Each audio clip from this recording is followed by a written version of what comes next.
Hey guys, how's it going? Michael Troy here. Today we're looking at Daredevil Cold Day in Hell, Part 2 of 3 by Charles Soule, Steve McNiven, and Dean White. It is such a cool series, as you might be able to tell from this gorgeous cover. Cannot wait to share it with you. Subscribe to my channel if you haven't already. Hit that like button and let's get right into it. Okay, aesthetically speaking, this is such an interesting book. This is a mini-series. Daredevil is one of my favorite characters. I feel like he has had so many great incarnations, storylines throughout the years. Ann Nocenti and John Romita Jr., of course, Frank Miller, Brian Michael Bendis. I enjoyed a lot of his stuff. I feel like Daredevil is, in that regard, kind of like the Batman, kind of like always attracting like top tier creators, telling kick-ass stories on a, sort of grim and gritty, gothic kind of city superhero. Cold Day in Hell, story Charles Soule and Steve McNiven, dialogue Charles Soule, art Steve McNiven, color art by Dean White, letters by VC's Clayton Coles. So this is basically, I feel sort of like a Daredevil the End, or a Daredevil, the Dark Devil Returns, if you will.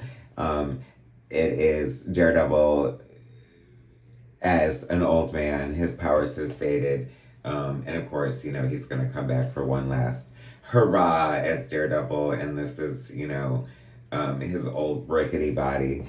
Aesthetically speaking, Steve McNiven is known for sometimes trying to capture the feel and look of a certain aesthetic. Like, he did the Wolverine anniversary in the style of Barry Windsor Smith, Weapon X, and this is like Frank Miller's Daredevil. Electro Lives Again graphic novel, which is strange too, because I feel like an artist like Kari Andrews was borrowing from that for his Spider-Man Reign. So this also feels a lot like Spider-Man Reign in certain ways.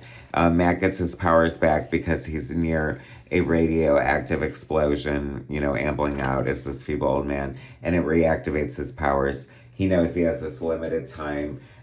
He's confronted with this, gang operation who is starting this, tied into this, stealing like this super soldier serum. This girl gets activated powers.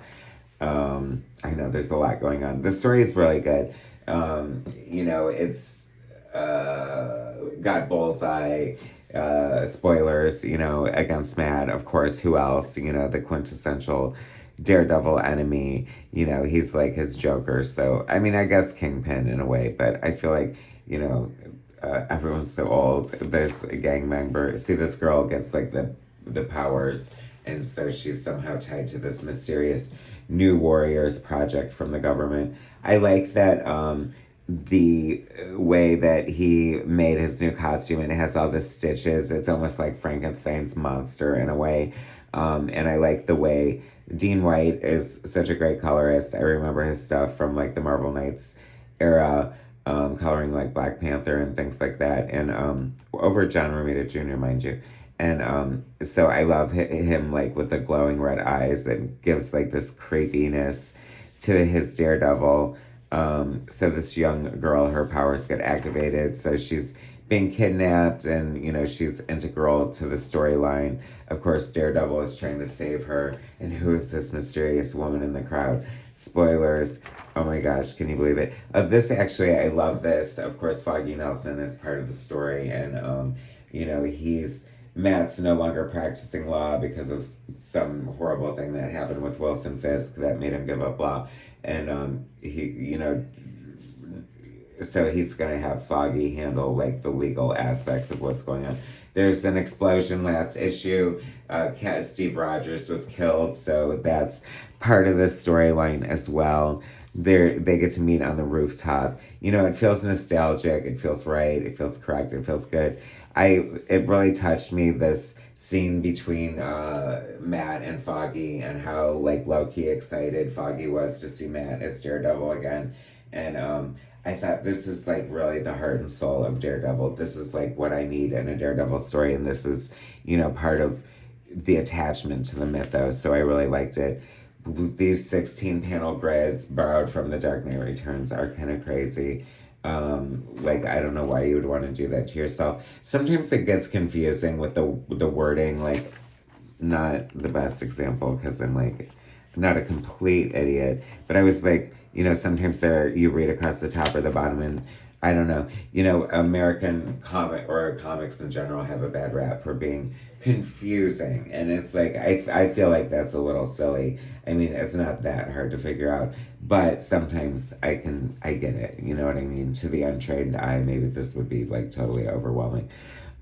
That said, I really loved this whole series. I feel like I was kind of torn in the first one. I can't 100% remember my review, but I was like affected by sort of like, I don't know, the comparisons to Spider-Man Reign and the I don't know, the viability. I mean, look, he's old as fuck, you know, but it's so cool at the same time. I mean, you kind of want it. It's like the old man Logan thing. I think that definitely started the trend of this, you know, old man whoever. And this is definitely like old man Daredevil.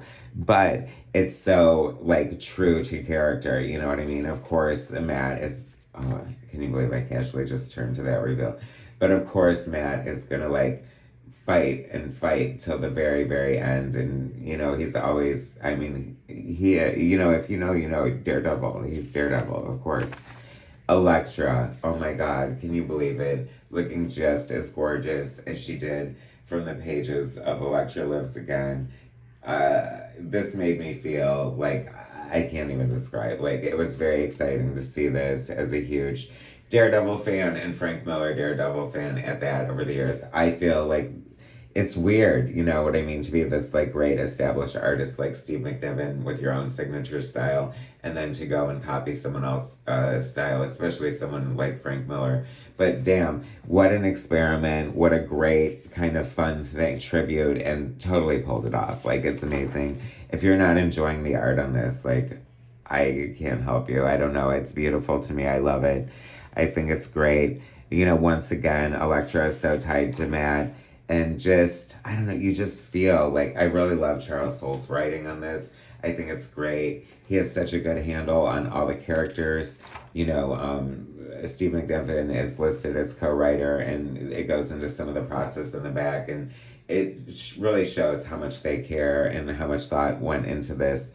And they weren't just casually, you know, we're going to do Frank Miller's freaking Elektra Lives Again, you know, blah, blah, blah, whatever. I don't think. I mean, it's great. I think the third issue is coming out soon.